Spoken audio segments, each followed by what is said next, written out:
So, welcome to the next edition of the Red Business Podcast. With me today, I have Carey Smith, who's the chief big ass of Big Ass Fans, and his one of his team members, Dave Waltz, who is a customer advocate over there. Hi, Dave. Hi, Carey. How you doing?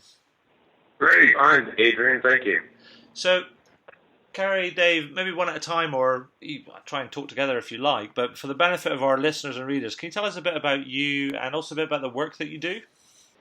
At Big Ass Fans, we make, as you might imagine, very, very large fans. So we started the business 15 years ago and introduced a 24-foot fan, about 6-meter fan, to the market.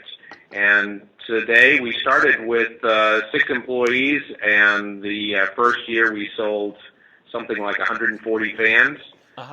This year we have, or right now we have 650 employees and sell, well, I don't know, about 100,000 fans a year. It's somewhere, the gross receipts this year, the turnover will be something close to $175 million. Wow, that's amazing. And so, Carey, you're the chief big ass, and Dave, you're the customer advocate. Is that right? I'm the customer advocate, yes. Excellent. Now, I mean, I first heard about you guys, about what you were doing after one of your team, Catherine, got in touch following a recent post of mine on Forbes, and I was talking about sort of proactive customer service, and she told me that your customer service strategy, I mean, as you were explaining, it's seen your company results sort of grow phenomenally. I mean, go from zero to sort of 175 million in sort of 15 years, but in particular, she told me that you've gone from 34 million in 2009 to 175 million now. I mean, by any measure, in 5 years, almost 5 times kind of growth. I mean, that's kind of amazing. I mean, congratulations and wow. Thank you. But what I wanted to ask is that, can you tell me a little bit more about what you're doing that's different? And I mean, because that's phenomenal growth, and I'd like to understand a bit more about this customer service strategy or customer service led kind of growth, if you can. Sure. I'll start off. I think that a lot of our growth is attributable to the fact that we have a direct channel. We talk directly to our consumer. That's both industrially, commercially, and residentially. And because of that, I think we build a relationship that makes it imperative upon us to have a very, very honest relationship with those people. And part of that is to make sure that our products offer more than more than the customer expected. Okay. And so one way to do that, and that's where Dave comes in, is to make sure that every single person that we sell a fan to, because we know who they are, we're not selling it through a retail outlet or a manufacturing agent. Right. We're selling it direct, that Dave talks to the people and ensures that everything has gone precisely as they anticipated. And it's what Dave's really looking for, and what we're looking for, is not the pat on the back. What we're actually looking for are glitches or flaws in our process or the product, and to take those back through the engineering and through the service department and improve upon those things. That's fascinating, because it's like, yeah, I mean, my next question was going to be to sort of Dave and to Dave's role, because Dave being this full-time customer advocate, and is your responsibility is to determine what the customers don't like, or I mean, I think in my article I talked about it being the finding the grit in your customer experience. I mean, can you tell me a little bit more about the work that you do and how you go about it? Yeah, Adrian, so I proactively follow up with customers and identify myself as one of the managers here, and I think that makes a big difference, because they know, we're serious about this when we call customers. And I ask just a few simple questions. One, just make sure you got your product, and two, do you have any questions, or is everything okay? And high percentage of our customers are very happy, and they love to talk about the product and tell stories about it. But if there is anything that's they're not happy about, they let me know about that. And, we take care of that right away, whatever it is. And my goal every day is just to make sure that customer is happy and with an objective of obviously, using their product and then telling others how much they like the product. Well, and I think another thing that's important there, too, is that, and Dave knows this, that when we're talking to an individual customer, we really don't care at that point whether we make money on that or not. I mean, the most important thing and the thing that he keeps utmost in his mind is that person or that company has to be satisfied. So it doesn't matter to us at that point. We're not trying to imagine what could have gone wrong, for example, if something did go wrong.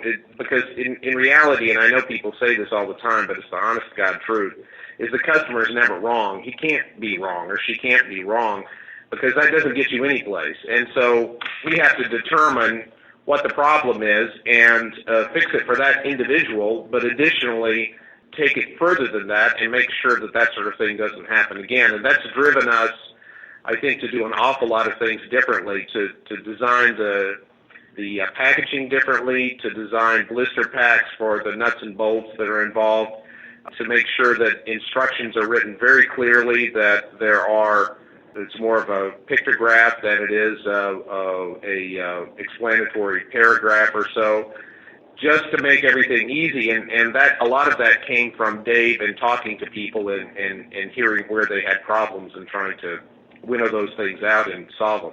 Okay.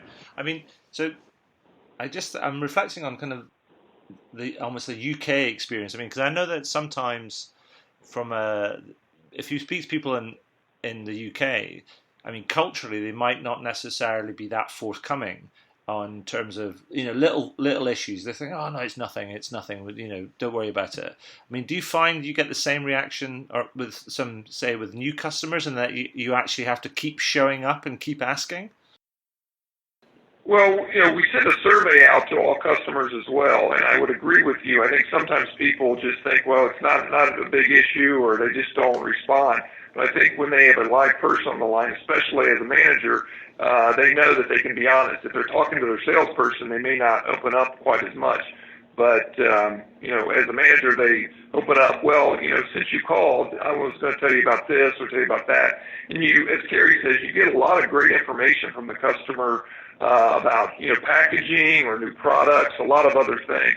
Our customers, tend to really like to talk about the product and are excited about it. We're not selling a commodity item. We're selling, making a statement with a product, and customers just love to talk about it. That's been my experience anyway. That's great. I mean, Dave, just one thing, for clarity on my perspective, is when you call up and you position yourself as a manager. Can you tell me, you position yourself as a manager of what, a sort of sales manager, and therefore just kind of following up? Or? Customer Advocacy Manager, and I'm just calling to follow up on your product to make sure you got it and see how things are going. Okay.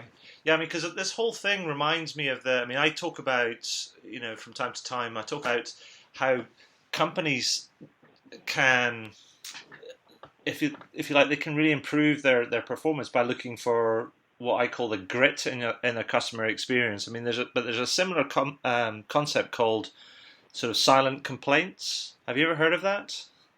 We read about it in your articles, yes.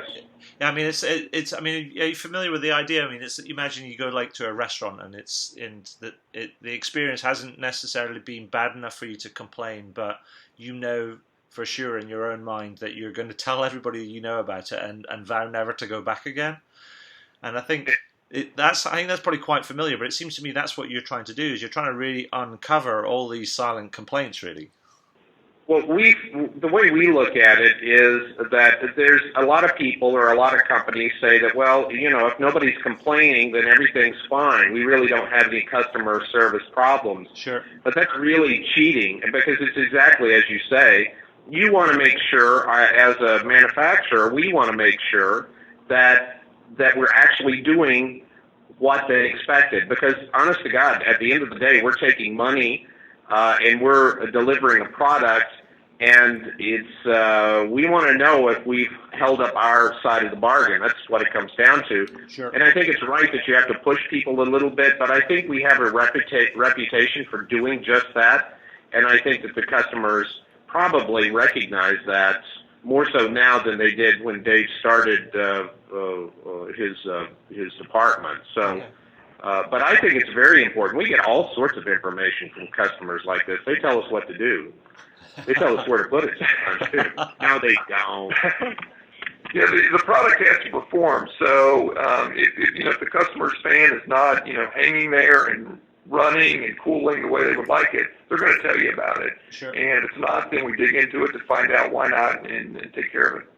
And so if I said to you, we've got some listeners and readers that are either listening in or reading the highlights of this interview, and they said, well, that's just amazing, and that I'm fascinated by your story, I'm inspired by your story. I mean, what would your advice be to, say, another firm that wanted to try and emulate your sort of success and the way that you do things? I mean, what would you say to them? Where would you say, if you have any top advice or top tips or advice for where they should get started on this type of route? From my perspective, I think it comes right down to the golden rule. It's very, very simple. Just being honest.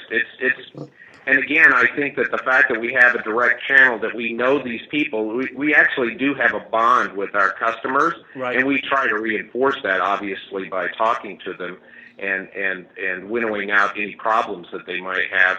But I think the nitty-gritty of it is you just have to be open and honest, and you have to look for the truth, and that takes you an awful long way. And I think that a lot of people or a lot of companies don't do that because they're afraid of what they might find. And I agree with you on the restaurants, though. I think that a lot of the online comments that people make, it makes it a lot easier now with restaurants. But I think you're failing a company, or you're failing a restaurant if you don't tell them what's going wrong. And I think that it should be incumbent, to some degree anyway, on the customer, if they really don't like something, or if they don't like anything at all about it, that they ought to tell the manufacturer. That's the only way it's ever going to get better. No, that's fair. That's fair. Dave, do you have anything to add? I would add to that, as Carey says, just open communications with the customers. I think many companies just rely on sending out an automated survey and hope they get something back. We have a survey as well, but on the front end, we're proactive, and we call the customer. We want to talk to them. We want those open communications, and we absolutely want to hear what they have to say. Okay. I mean, on the survey, just one final sort of question for me. I mean, on the survey, I mean, do you use, a lot of firms will talk about, we have to survey our customers, we have to gain feedback, we have to use metrics and scores and things. I mean, is that a route that you guys go down, or is it you just focus on talking to your customers and open communication and being in regular touch with them? Our marketing department develops the survey, and yes, they have certain metrics they gather and look for information, and I'm really detached from that survey. Mine is more just open-ended questions and things like that. So yeah, we get the other information that we can analyze on the back end, but on the front end is just, like I say, open-ended questions. Yeah, you really want to discover any problems because, again, it's as you say, that if you don't talk to the customer and if they do have, even if it's some niggling problem or concern, they're going to pass that along. And I think one of the strong points of our business is that we have great referrals. I mean, people that talk about our product talk about it to a lot of other people, and they're very pleased with that. And that, I don't think you can buy that sort of advertising or that sort of marketing. And that's something it's very visceral, and I think that it appeals to an awful lot of people. And the only way that you can assure that you're going to get those positive or make that positive impact is by making sure you're taking care of the customer. And it's not rocket science. No, but it's not. But I tell you what it does too, though. What it does is it makes you, as a manufacturer, it makes you concentrate on the job at hand. And the job at hand for us is making the absolute best product that we can. And we do that. We we manufacture product that is warranted for exceptionally long periods of time, and we take very, very good care of these people across the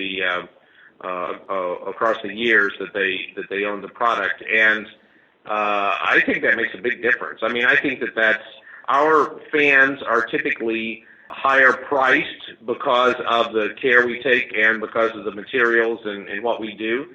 And we're the largest manufacturer, and I think that all plays together. I think there's a reason for this, and it's because we take care of people, and we try to simplify the manufacture.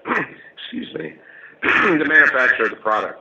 Yeah, I mean, I think you are simplifying the manufacturing of the product, but also adding that huge service and relationship element onto it. And I tell you what, gentlemen, I congratulate you on being sort of the first firm that I've heard of that's actually hired a full-time customer advocate and had a whole a team that looks after customers and actually proactively goes out and searches out those little kind of problems, those little niggles. Because I think what you're doing is just that in itself is inspired, and it's an investment in yourselves and also in your customers. So I just say, well done, fair play.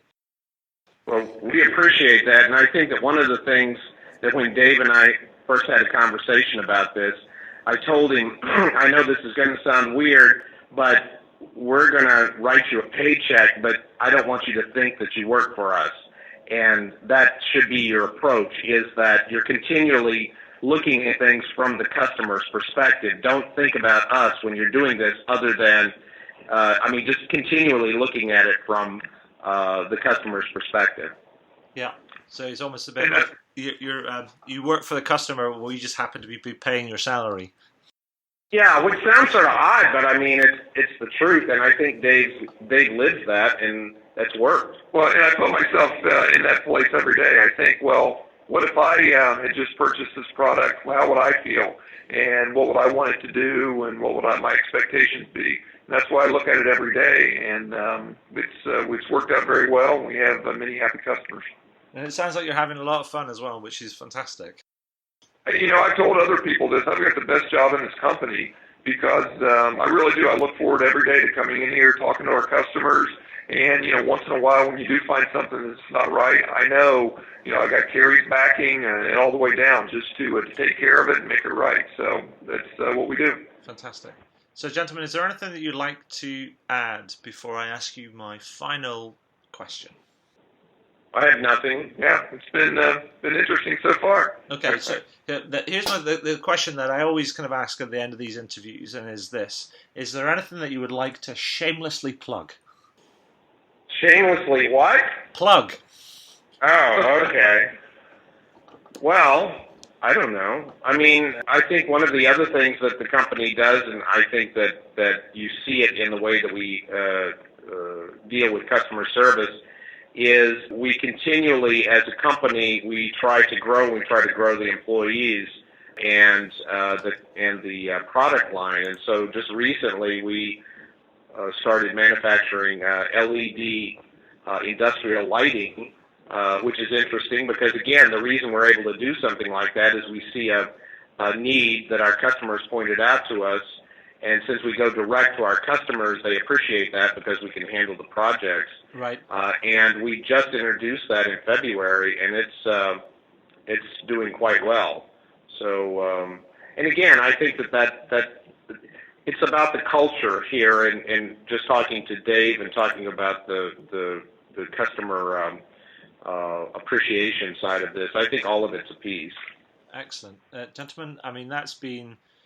First of all, thank you to Catherine for setting this up, and thank you, Carey and Dave, for sharing your stories and your insights. I think that's been fascinating, and again, I congratulate you on what you're doing. I think you are just doing something different, but definitely leading the way, and actually, I think that's brilliant. So thank you so much for your time. That's been brilliant.